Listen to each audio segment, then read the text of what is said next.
오늘은 언제든 망할 준비가 되어 있는 교회, 언제든 망할 준비가 되어 있는 교회라는 제목으로 설교하도록 하겠습니다.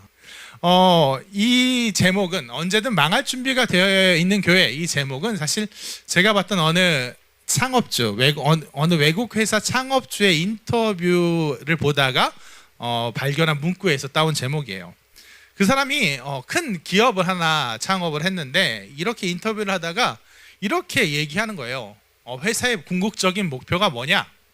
이 회사의 궁극적인 목표가 뭐냐? 그래서 이제 인터뷰하는 사람은 이제 뭐 10대 진입에 진입하는 게 목표다, 뭐 어디 지사를 세우는 게 목표다, 뭐 이런 걸 상상했겠죠. 혹은 뭐 어떤 제품을 어떻게 뭐 석권하는 게 목표다, 이런 걸 상상했는데 그 회장, 그 CEO가 아니죠. 그 창업주의 말이 이거였어요. 우리 회사는 잘 망하는 게 목표다. 우리 회사는 언제든 망할 준비가 되어 있다 하는 거예요. 그러니까 인터뷰하는 그 기자가 깜짝 놀란 거예요. 아니 그게 무슨 소리냐? 왜 망하는 게 목적이냐? 그러니까 어떤 회사는 결국에는 망하게 되어 있다. 결국 끝이 있다. 그게 뭐가 이상하냐? 아니 그래도 잘 망하는 게 목표라니 이상하지 않냐? 뭐 지금 당장 망하고 싶은 거냐? 돈 많이 벌었으니까 이제 접고 그냥 놀고 먹고 싶은 거냐? 그게 아니다. 그럴 리가 있겠냐? 회사의 본래 목적에 관한 이야기다. 최초 목적, 초심에 관한 이야기다 라고 얘기를 하는 거예요. 그가 말하는 그 뜻이 무엇이냐면 그가 원래 창업을 한 목적이 두 가지래요. 고객에게 좋은 물건을 공급하는 것, 그리고 나와 함께 해준 사원들에게 좋은 일자리를 제공하는 것. 그 둘이 목적이래요. 사실 그거 아니면 자기 이미 벌 만큼 벌었고 충분히 쓸 만큼 있다는 거예요. 그래서 돈 더 벌 필요가 없다는 거예요. 그래서 이 두 가지가 좋은 물건 공급하고 사원들에게 좋은 일자리 공급하고, 이게 이 회사의 목적인데 지금은 다행히 그게 가능하대요. 우리 회사가 가진 기술, 우리 회사가 뭐 이루고 있는 조직 통해서 시장 가운데 잘 인정도 받고, 그래서 여기도 섭섭치 않게 해주고 여기도 괜찮은 서비스를 제공할 수 있다라는 거예요. 근데 앞으로도 그렇게 하려고 노력을 하겠지만, 앞으로도 그렇게 뭐 월급도 안 깎고 막 더 후하게 주고 하려고 노력을 하겠지만 그게 100% 자기 마음대로 안 될 수도 있지 않냐? 우리가 시장에서 경쟁에서 밀릴 수도 있지 않냐? 그래서 지금은 가능하지만 그 두 가지, 좋은 물건 공급하고 좋은 일자리 공급하고가 가능하지만 앞으로는 안 될 수도 있다고 생각한다. 그러면 그때 잘 망하는 게 목적이래요.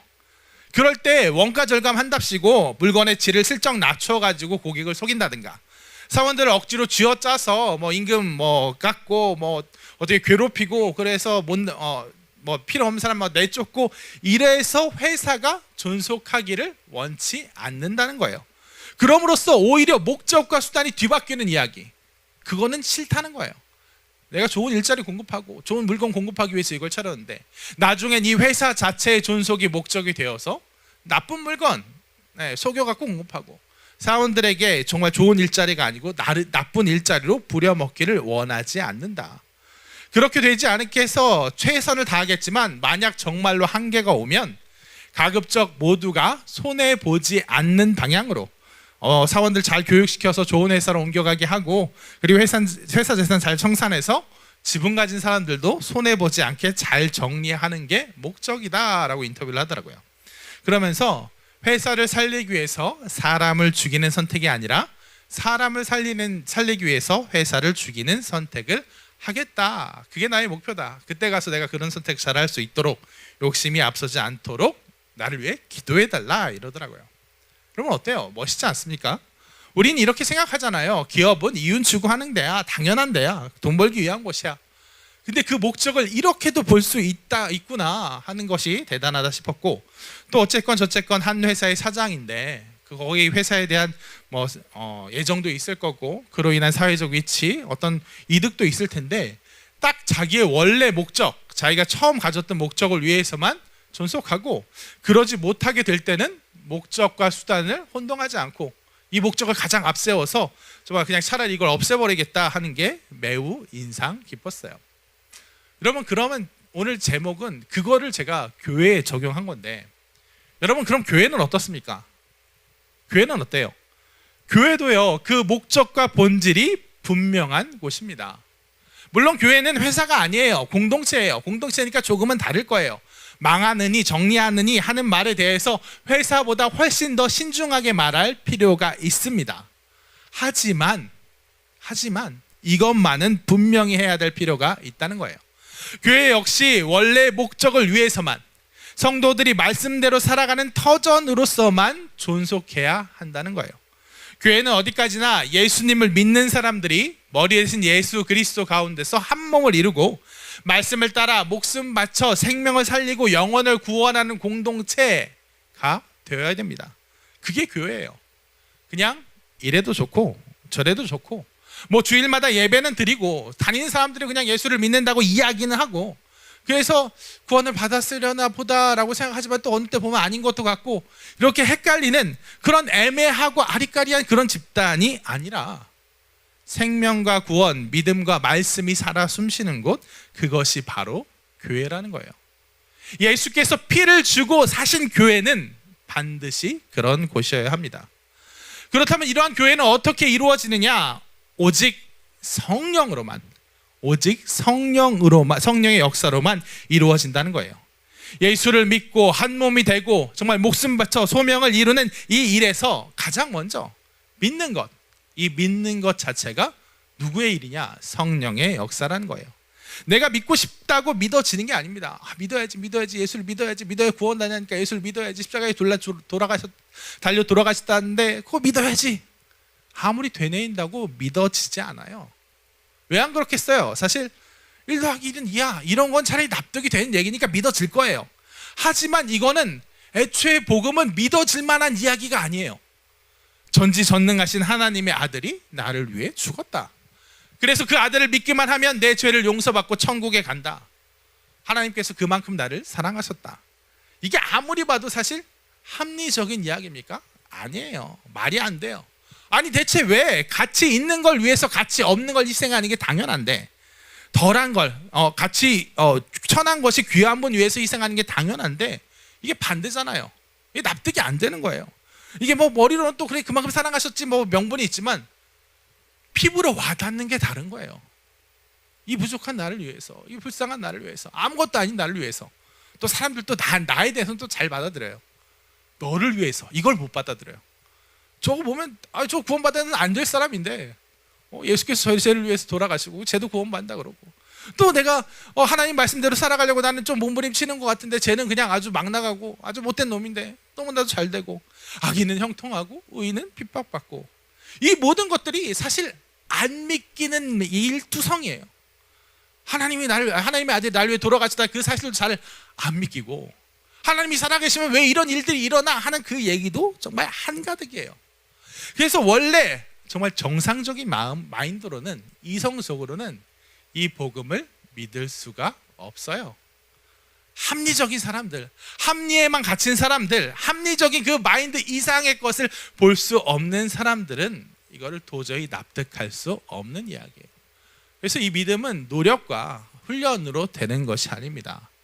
그런데 어때요? 오직 성령이 임하시면, 오직 성령이 우리 가운데 역사하시면 이 말도 안 되는 구원의 역사, 이 비합리성이 내 마음에 믿어지는 거예요. 그래서 이 믿음 또한 나의 훈련의 수단, 내가 판단하고 결론 낸 그런 결과가 아니라 하나님의 은혜로서, 선물로서 내 안에 들어오는 거예요.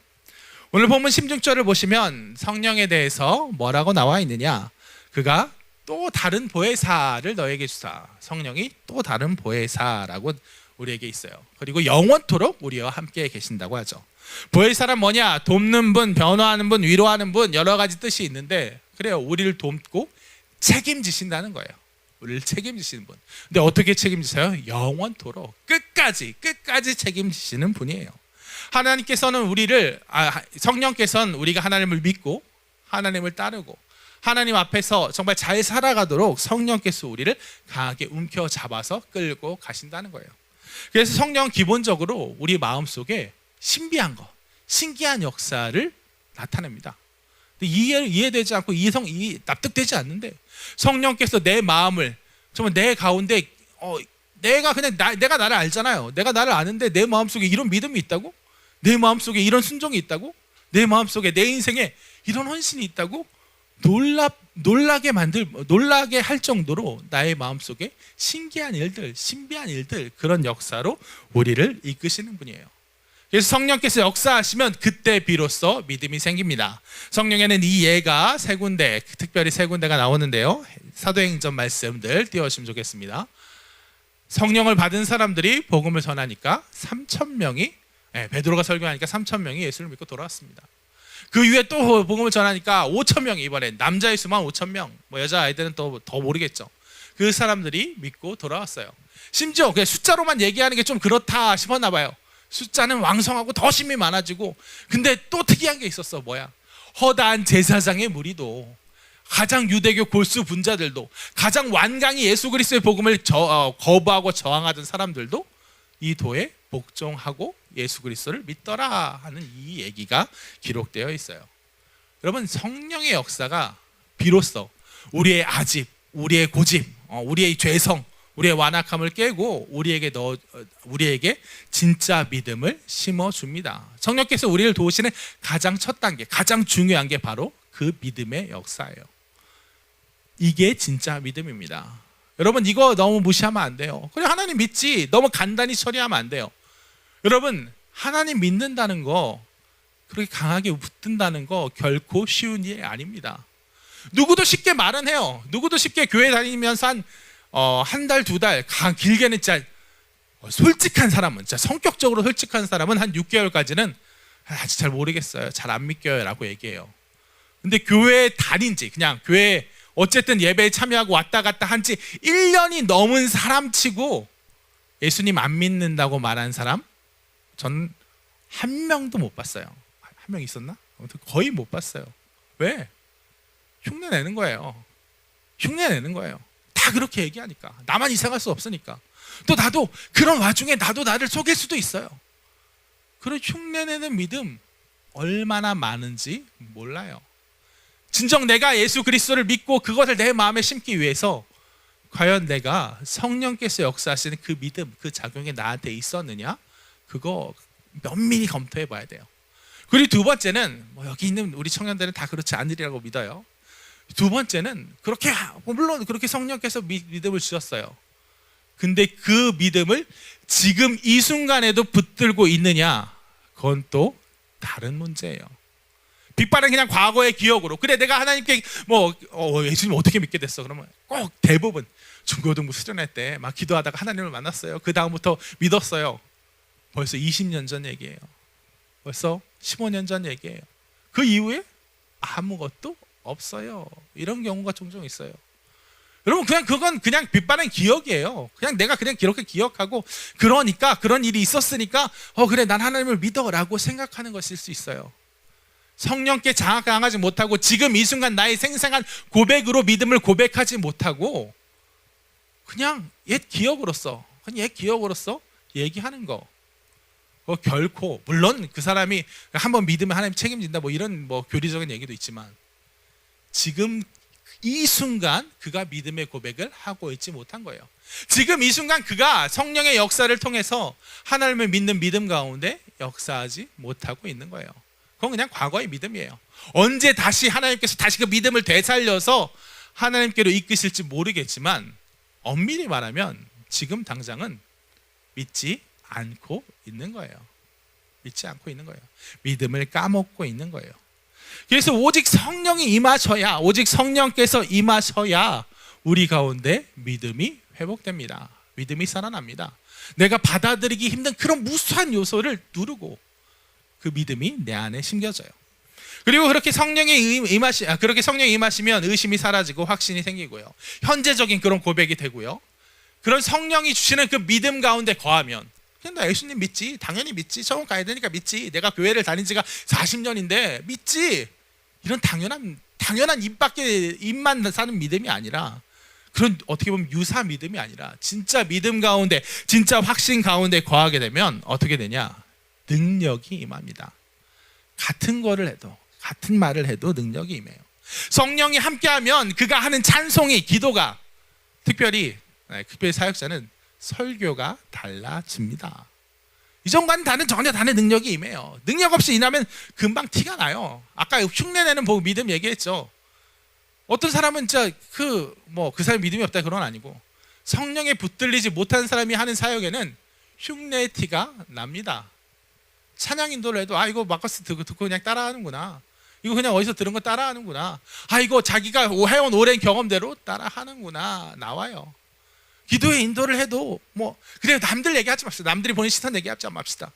자기가 기도를 하고 뭘 해도 그냥 정해진 길을 줄줄줄 갈 뿐이지, 그 기도 가운데 하나님과의 동행, 하나님께서 듣고 계신다, 하나님께서 응답하고 계신다, 하나님께서 나를 지금도 이 기도를 통해 나와 이제 대화를 나누고 계신다, 이게 전혀 없어져요. 그냥 어디서 들은 얘기 나올 뿐이에요. 설교를 한 사람은요, 또 그리고 더 잘 알아요. 내가 얼마나 지금 준비된 상태에서 말씀을 선포하고 있는지, 얼마나 내가 그냥 어디서 본 얘기, 머리로 한 얘기가 아니라 정말 이게 내 삶을 관통해서 듣는 사람들에게 전달되고 있는지. 여러분 지금은 어떨 것 같습니까? 지금은 제가 어떻게 충만한 가운데서, 능력 가운데서 전하고 있는 것, 네, 그런 식으로 쳐다보면 상처 입는데요. 네, 네, 그럴 때가 있고, 그렇지, 부끄럽지만 그렇지 못할 때가 있어요. 그럴 땐 느낍니다. 성령에 붙들려야 되는구나. 성령에 붙들려야 되는구나. 성령께서 나를 그 믿음 가운데 거하게 하시면, 전하는 나부터 정말 그 확신 가운데 거하게 하시면 그때 능력이 나타나고, 그때 흉내내는 사역이 그치고, 그때 카피가 불가능한 나의 오리지널, 나의 그 믿음이 나타나는구나 라고 그래요. 성령의 기름 부음은 우리에게 권세를 주시고 능력을 주세요. 그래서 그냥 믿는 사람이라면 그냥 다 같이 그냥 일상적으로 하는 것 같은 일이라 할지라도 다른 능력이 나타나요. 한번 마가복음 1장 22절, 이것은 같이 읽어보겠습니다. 같이 읽겠습니다.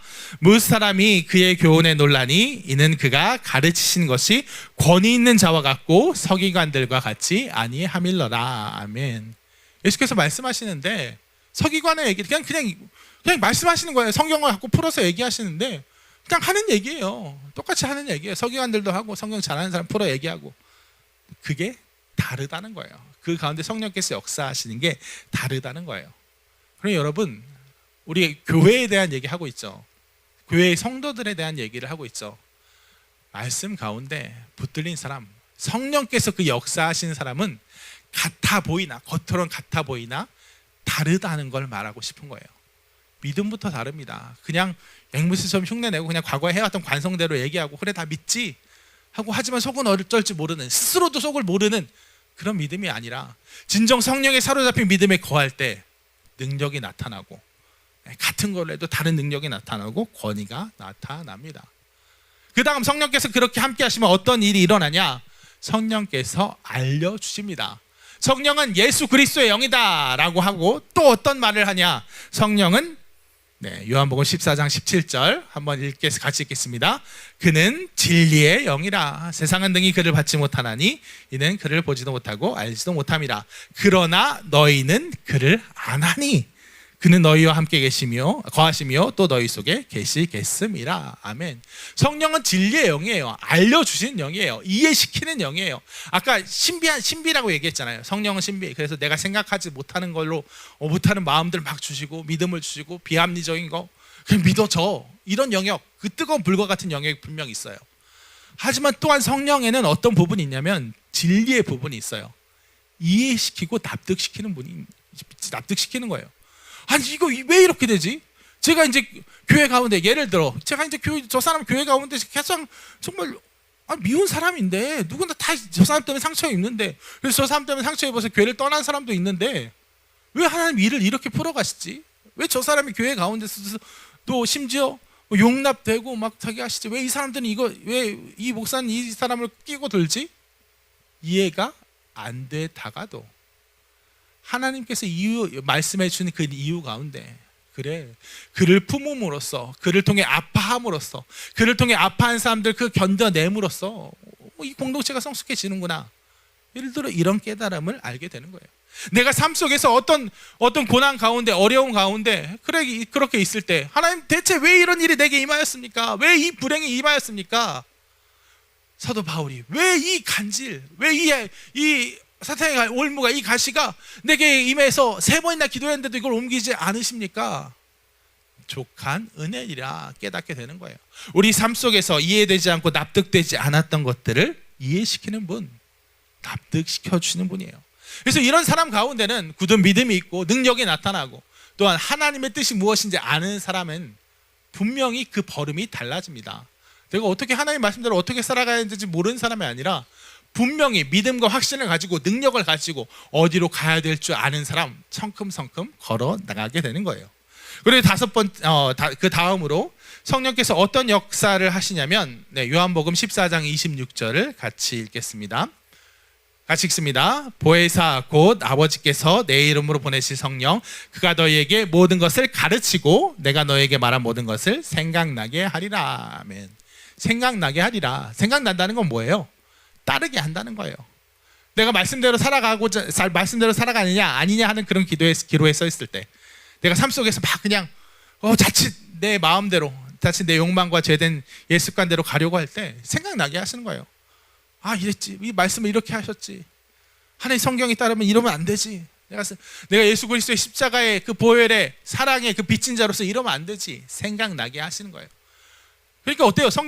성령께서는 우리가 믿는 거, 그 다음에 능력이 나타나는 거, 어디로 가야 될지 알려주시는 거, 그리고 알려주시는 알려주고 배운 거에 대해서 때때로 생각나게 하시고 순종하게 하시는 것까지 성령께서 전적으로 책임져 주시는 거예요.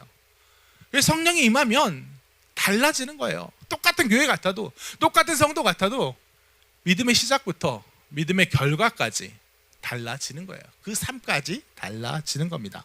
그게 바로 요한복음 14장 21절에 나온에서 예수님께서 말씀하시는 그 뜻의 핵심이에요. 한번 요한복음 14장 21절을 같이 읽어보겠습니다. 나의 계명을 지키는 자라야 나를 사랑하는 자니 나를 사랑하는 자는 내 아버지께 사랑을 받을 것이요 나도 그를 사랑하여 그에게 나를 나타내리라. 아멘. 내 계명을 지켜야 나를 사랑하는 자다. 이거 얼핏 보면 왜 계명 얘기를 다시 하시지? 사랑 얘기하시다고 갑자기 계명이야 다시 뭐 율법으로 돌아가자는 얘기 같고 그렇지만 그 의미가 아니에요. 지금 보혜사 얘기를 하는 가운데 이 얘기를 하신 거는 나를 사랑하는 것, 나를 믿는 것, 내 계명을 지키는 것 똑같다는 거예요. 동일한 성령. 이게 우리가 우리의 생각대로 우리의 노력대로 하면 우리가 믿는 데는 성공했어요. 근데 능력이 나타나는 데는 반쯤 성공했어요. 근데 하나님의 뜻을 분별하는 데 실패했어요. 그리고 순종하는 데는 더더욱 실패했어요. 다를 수 있죠. 하나님 사랑한다고 얘기하지만 넘어질 수 있어요. 하나님 사랑한다고 얘기하면 지키지 못할 수 있어요. 하나님 믿는다고 얘기하지만 그게 우리의 것이라면 이게 각기 우리 각기 다르게 될 수 있어요. 우리가 늘상 하는 변명처럼 마음은 원이로 때 육신이 약해서 그래요. 내가 하나님 믿고 하나님 사랑하는데 내가 자꾸 약간 인간이 약해서 항상 꼭 그럴 땐 인간이라고 얘기해요. 내가 약하고 내가 부족한 건데 나도 사람인지라. 우리가 변명하는 것처럼 진짜 하나님을 믿고 하나님을 섬기고 그 길로 나아가는 게 진짜 우리의 힘대로 이루어지는 거면 우리가 변명하는 대로 내가 믿지만 지키지 못할 수 있어요. 예수를 사랑하지만 그 말씀을 지키지 못할 수 있어요. 그래서 이게 다를 수 있어요. 하지만 뭐란 얘기예요? 그 믿는 거, 사랑하는 거 그거 너희의 힘으로 너희가 하는 그런 행위가 아니라는 거예요. 너희가 나를 사랑한다고 얘기하니? 너희가 나를 사랑한다고 얘기하니? 사랑하니? 그 사랑 네가 생각하는 난 예수님이 좋은 것 같아. 예수님이 나한테 뭐 기도할 때 이것도 들어주고 교회 가면 좋고 뭐 내가 예수님 뭐 믿어서 손해본 거 없고 사랑합니다.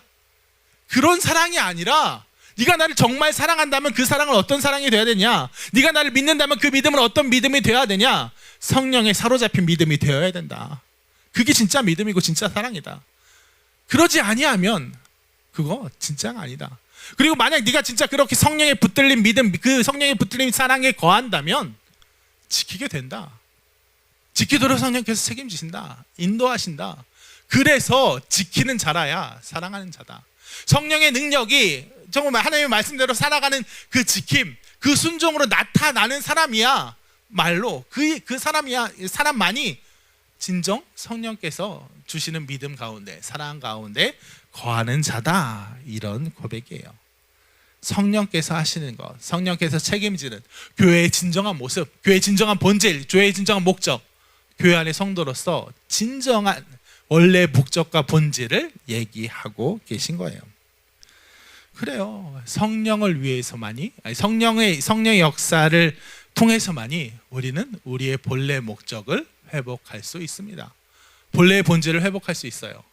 그렇기 때문에 성령 충만은요, 우리 모두가 정말 목숨 걸고 사모해야 될, 목숨 걸고 추구해야 될 일이에요. 성령 충만은.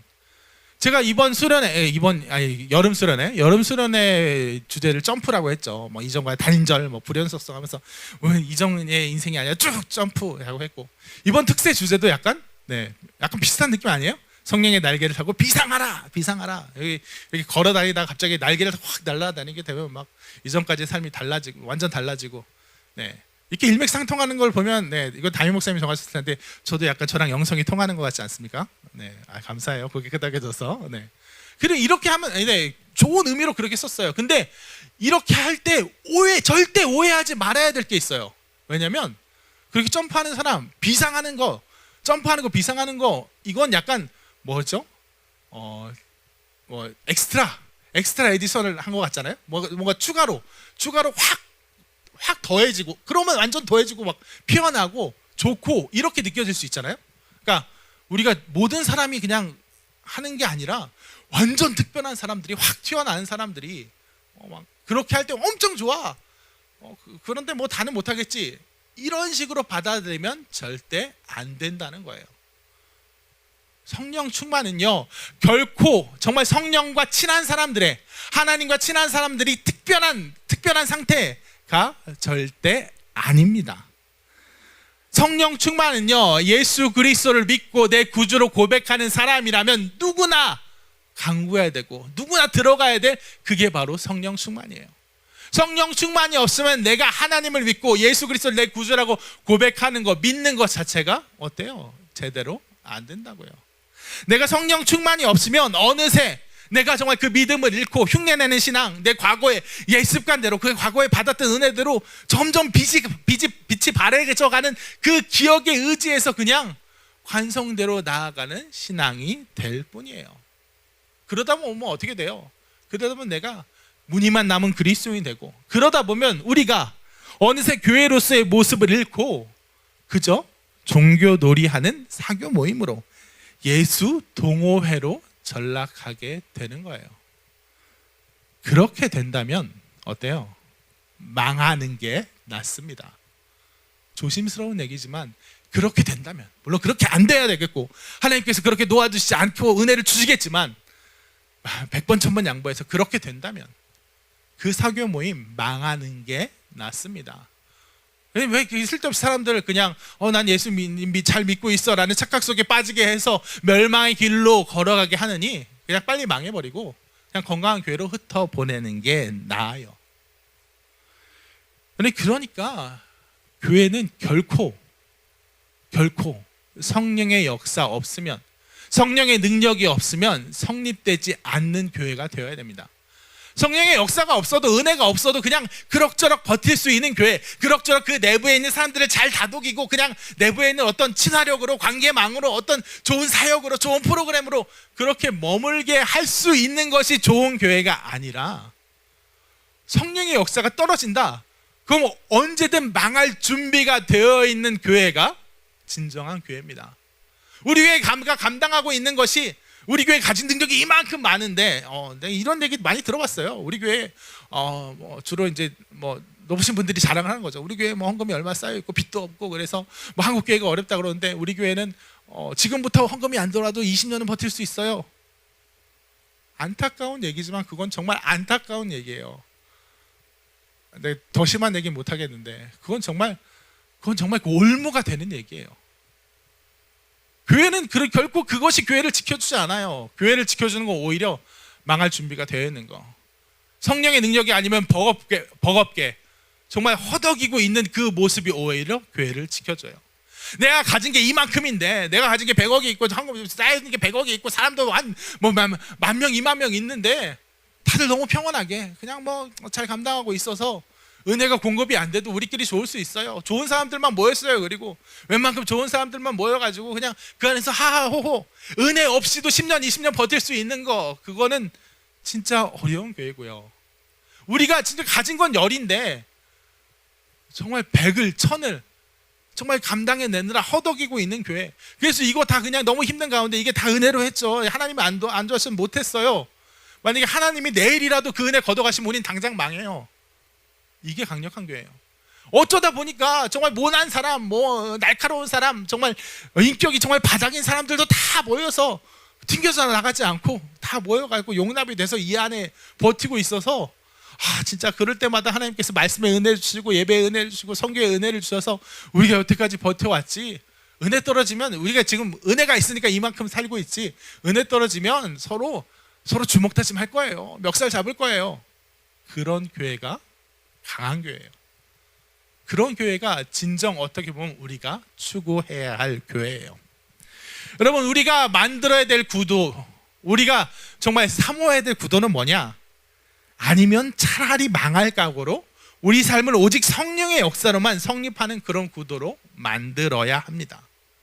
이 성령이 아니면 도저히 감당하는 게 안 되는 일들이 우리 가운데 많이 있어야 돼요. 많이 벌려져 있어야 돼요.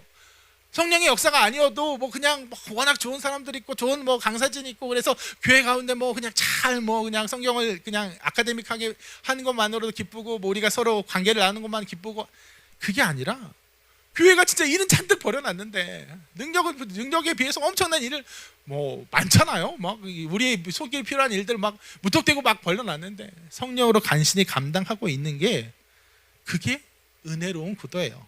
왜냐? 진정한 사모함은 오직 필요로부터 나오기 때문이에요.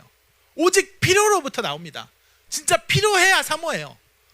여러분 생각해 보세요. 우리는 종종 사모함, 성령 충만에 대한 사모함 하면 어떤 걸 생각합니까? 그냥 내가 그냥 순수하게, 이걸 순수하다고 표현하는 건 난 되게 웃기다고 생각해요. 순수하게 그냥 말씀을 그러니까 뭐 큰 어려운 일이 있어서가 아니라 그냥 뭐 인생도 괜찮은데 그냥 순수하게 딱 예배를 사모하는 마음으로 참여했는데 말씀이 너무 은혜롭고 기도가 너무 은혜롭고 찬양이 너무 은혜롭고, 그래서 할렐루야 아멘 성령을 사모합니다 뜨겁게 되고, 이걸 생각하잖아요. 여러분, 그런 사람이 한 달 지나면 어떻게 될까요? 그래 내가 예배를 갈 때마다 계속 사모가 되고 계속 뜨거워지고 계속 감사해지고, 그래서 계속 은혜가 되고, 그래서 그 사람이 사모하는 성령을 사모하고 성령과의 관계가 익어가고, 그래서 날마다 그 사람이 성령 충만하게 될까요? 절대 아니라고 생각합니다. 절대 아니에요. 그 받은 은혜, 그렇게 은혜 받을 수는 있어요. 그리고 은혜 받은 은혜, 그 받은 성령의 충만함, 그 사모함, 출구를 찾아서, 사명을 찾아서, 사명의 필요를 찾아서 연결되지 않으면, 그래서 내가 복음 들고 나갔더니 정말 어려운 사람이 많더라, 정말 그 사람들에게 복음을 전하고 그 사람들 생명을 살리기 위해서 정말 힘이 들더라, 그래서 하나님 성령 충만이 필요합니다, 이거 갖고 안 됩니다, 더 주십시오, 이렇게 연결되지 않으면 어쩌다 그렇게 은혜 받은 거, 정말 은혜로운 집회 가운데 정말 성령의 기름 부음 받은 것 같은 그런 기억들, 한 달이 뭐예요? 일주일도 못 가서 사그라들어 버려요. 성령에 대한 사모함, 성령 충만에 대한 사모함, 진정한 사모함은 언제나 어디서 나오냐? 필요에서 나오는 거예요. 필요에서. 사역의 필요, 사명의 필요, 사랑의 필요.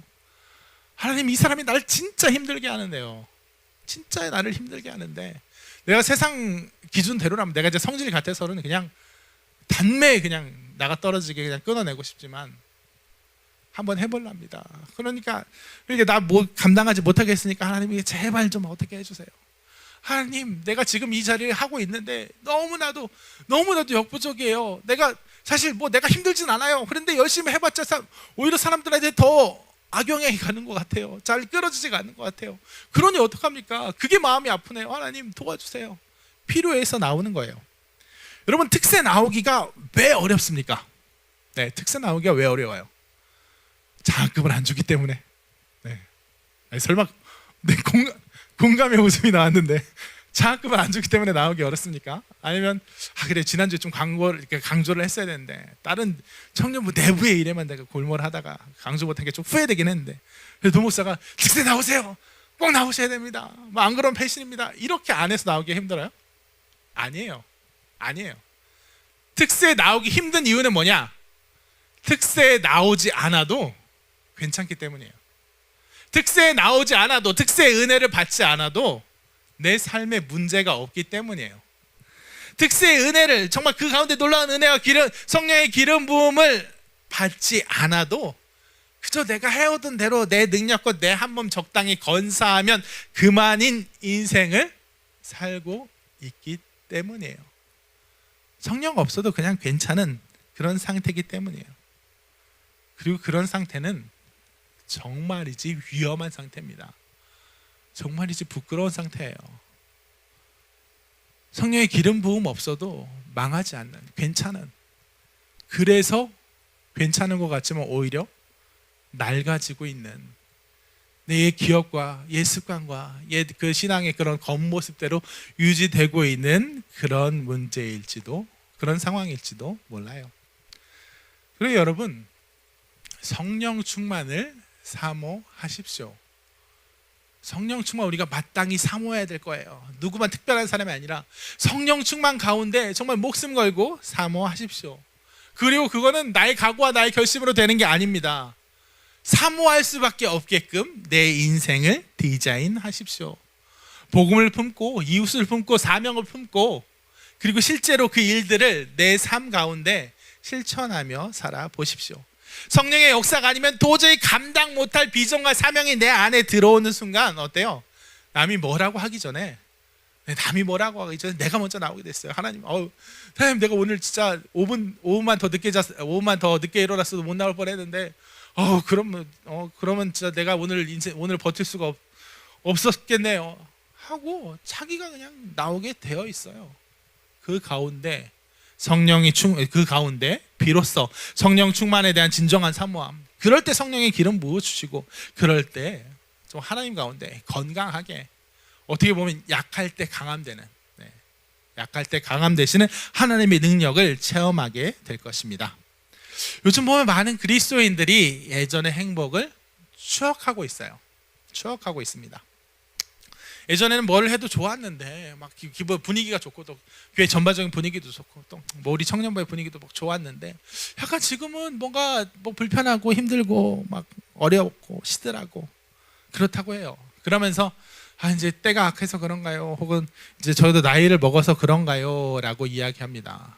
그게 아니에요. 멈춰 있었기 때문입니다. 코로나의 핑계로 성령 없이도 그냥저냥 지나갈 수 있었던 편한 시절을 보냈기 때문이에요. 우리가 서로를 마음에 품고 우리가 하나님 주신 복음을 마음에 품고 또 세상 가운데 내일 직장 가운데 생업의 터전 가운데 내가 진짜 말씀대로 살아가기 위해서 꼭 필요했던 그런 간절한 사모함들이 없어진 지가 오래기 때문이에요. 여러분, 이젠 다시 뛰어야 됩니다. 그래서 이젠 다시 뛰어야 돼요. 성령 충만을 위해서 성령 받으라, 성령 충만을 사모하라 하기 위해서 가장 필요한 거 우리의 각오도 아니고 다짐도 아니고 그래 하루에 3번씩 기도하고 막 이렇게 계획 플랜도 아니고 백날 플랜 짜보세요. 되나? 얼마나 지켜지나? 필요해요. 성령 충만이 필요한 인생, 성령 충만이 정말 절대적으로 필요해서 그거 아니면 내가 당장이라도 망할 것 같은 그 수준으로 우리의 기준, 우리가 사명 감당하는 기준, 우리가 말씀대로 살아가고자 이 세상과 분명히 파열음을 내면서 세상을 대적하며 그 말씀대로 살아가는 그 기준, 그 긴장의 강도를 높여보세요. 올려보세요.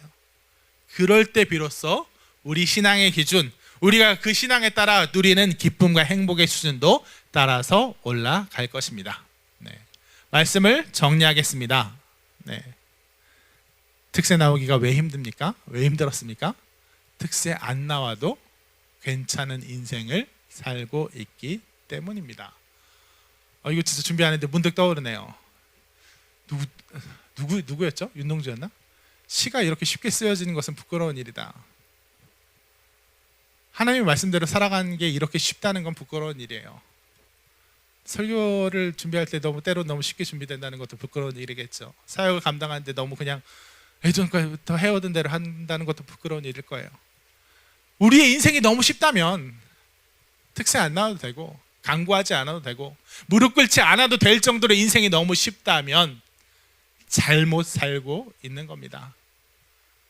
매우 위태위태한 처지에 있는 거예요. 여러분, 그렇기 때문에 언제든지 망할 준비를 하고 사십시오. 언제든지 내가 하나님을 떠나면, 언제든지 하나님께서 공급하시는 그 은혜가 끊어진다면 내 인생에 당장 문제가 되고 티가 나고 결국 이제 망할 것 같아 두려움이 생기는 그런 수위로, 그런 기준으로 내 인생을 디자인하십시오. 그런 절실함에서, 그런 절실한 필요에서 진정한 사모함이 나옵니다. 그런 진정한 사모함에서 진정한 성령 충만이 이끌어집니다. 진정 성령 충만함 가운데 정말 이 세상이 알 수 없는, 세상에겐 보이지 않지만 너희에겐 보여주리라, 오늘 본문에서 얘기하신 그런 기쁨과 평안, 그런 은혜가 우리 가운데 거할 것입니다. 세상이 알 수 없는 그런 행복 가운데 거하는, 그런 성령 충만 가운데 거하는 우리가 되기를 진심으로 소원합니다. 우리 같이 우리에겐